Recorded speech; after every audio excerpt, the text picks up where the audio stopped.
Ça s'appelle Nous entrerons dans la carrière parce que c'était donc en avril 2020 que j'ai imaginé ce titre. C'était une façon aussi de rendre hommage à ces jeunes acteurs, jeunes artistes qui sont dans la pièce et c'était un pied de nez à la crise qui les accueillait dans la vie professionnelle. Mais c'est aussi, surtout, j'ai envie de dire, une référence au couplet des enfants, donc de la Marseillaise. Et comme justement le spectacle, enfin l'adaptation du spectacle là, que je vais présenter ici est liée à la Révolution française, je trouvais que le titre pouvait s'entendre de deux façons, quoi. Et pour rebondir sur ce que tu disais sur pourquoi des jeunes acteurs, et principalement toute l'équipe vient justement de l'école du TNS, je vais parler de la genèse du spectacle.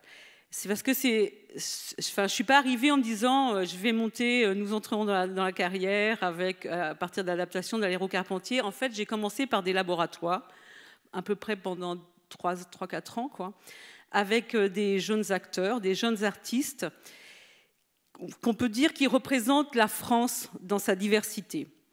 Et quand on travaillait dans ces laboratoires, on explorait en fait une question sur laquelle je travaille, qui est en fait, on pourrait dire la tension, la friction. Oui, je travaillais sur cette tension entre l'universalité et la diversité du pays. Et du coup, j'ai eu envie en fait de faire je me disais, qu'est-ce qu'on peut en faire au théâtre ? Et avec cette bande-là, j'ai eu envie de faire un spectacle pour eux et avec eux. Donc aussi, on a travaillé d'une manière différente de d'habitude parce que ça s'est vraiment créé ensemble. C'était un travail qu'on peut dire vraiment collectif, quoi. Je ne suis pas arrivée avec une idée et ça s'est fait au fur et à mesure, et on appelle ça l'écriture de plateau. Mais du coup, ce qui m'intéressait, c'était de revenir à la source, en fait, de la République, de notre République, et comment, dans un contexte comme ça de crise, et quand on est dans un contexte de tension identitaire où voilà, certains peuvent vivre une discrimination au quotidien, comment on pouvait ensemble recréer un lien avec cette République, avec cette notion de liberté, égalité, fraternité, comment une utopie, une abstraction, comment elle rentre parfois en collision avec la réalité du quotidien.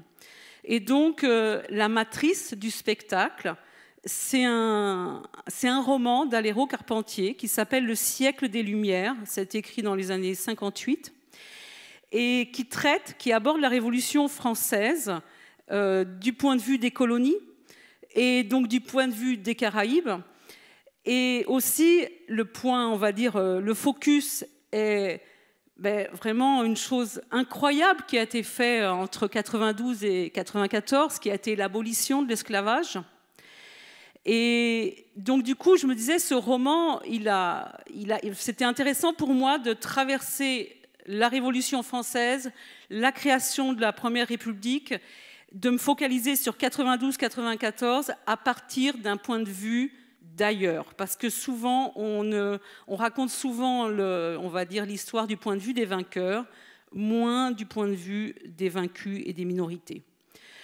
Et ce qui est très beau dans ce roman, c'est que c'est l'histoire d'une fratrie, c'est des jeunes gens qui ont donc l'âge des comédiens et qui sont inspirés des idéaux des Lumières. Ils viennent de perdre leur père et ils construisent, le père était un riche négociant, un riche commerçant.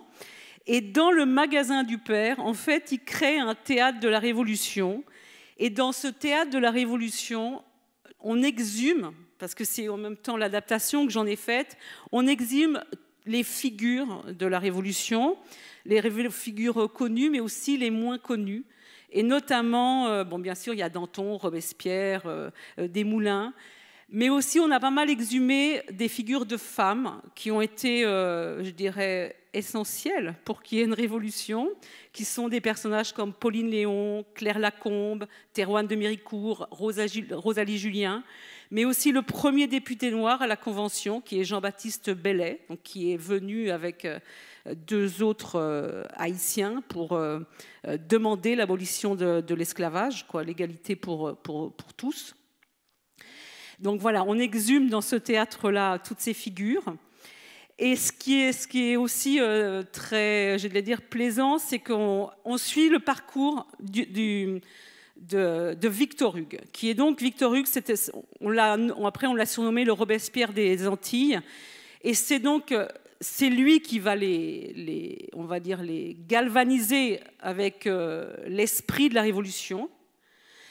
Et ce Victor Hugues va être un grand révolutionnaire, mais après va renier ses idées et va être aussi un des gouverneurs et qui va rétablir l'esclavage et sera gouverneur à Cayenne, quoi. Donc on suit ce personnage et on passe donc de Cuba à Haïti avec la première révolte des esclaves, puis l'arrivée en France et donc pendant la Révolution française, puis le retour aux Antilles avec également l'abolition de l'esclavage et la création d'une république, puis Cayenne, quoi. Voilà. Donc en fait, on fait à travers ces personnages fictionnels qui sont cette fratrie de Cubains, on va en même temps, les acteurs vont endosser différents personnages, quoi, les personnages historiques et leurs propres personnages. Et peut-être je dirais, ce qui me passionnait dans ces 2 années, j'allais dire de 92 à 94, c'était important pour moi de les exhumer parce que je trouve que souvent, cette période de l'histoire, elle a été noircie à cause de la terreur. Et on oublie souvent que ça a été à un moment donné extraordinaire et une grande émancipation pour la France, mais au-delà, parce que ça a créé le suffrage universel. Et donc, on le sait, je dirais aujourd'hui, on vote, quoi. Ça a été aussi le moment de l'abolition de l'esclavage. Ça a été la création aussi d'une égalité sociale, des droits économiques. Et ce n'était pas rien d'abolir l'esclavage en 1994, parce qu'à ce moment-là, la traite négrière rapportait à la France 30% de son économie. Donc ils l'ont vraiment fait pour des questions humanistes, ce qui sera différent quand il y aura la deuxième abolition de l'esclavage en 1848. Donc je voulais exhumer ce moment de l'histoire parce qu'on n'a pas été naïf. On sait très bien aussi ce qu'ont été les excès de ces années, je veux dire, dites de la terreur. Mais je voudrais juste vous donner un chiffre. 1 heure d'une bataille de Napoléon a fait plus de morts que toute la terreur. Donc c'est toujours très intéressant de comment on nous raconte l'histoire de la France. Parce qu'il y a des histoires de la France. Ça dépend par où on la regarde. Voilà. Je ne savais pas que ça serait la commémoration de Napoléon, de la mort de Napoléon, au moment où on allait créer ce spectacle. Je ne suis ni une biographe ni une hagiographe, on va dire, de Napoléon.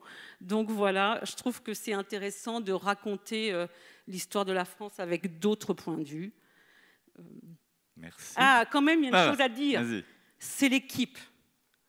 Parce que, comme on a travaillé tout et tout le temps, la distribution s'est faite au fur et à mesure. Et notamment, par exemple, le rôle de Victor Hugues, qui est un rôle central, est joué par une femme. Et ça a donné vraiment un plus artistiquement, le fait de faire cette torsion. Parce que c'est pas, je veux dire, je fais pas un théâtre de personnages justement, mais ça donnait, ça s'est fait dans le jeu, quoi, en répétition. Ça donnait une ampleur à la figure que si j'avais mis un homme, ça n'aurait peut-être pas marché. Ça, c'était hyper intéressant. Pareil, les rôles d'hommes ne sont pas forcément joués par des hommes. Les rôles de femmes sont joués par des femmes.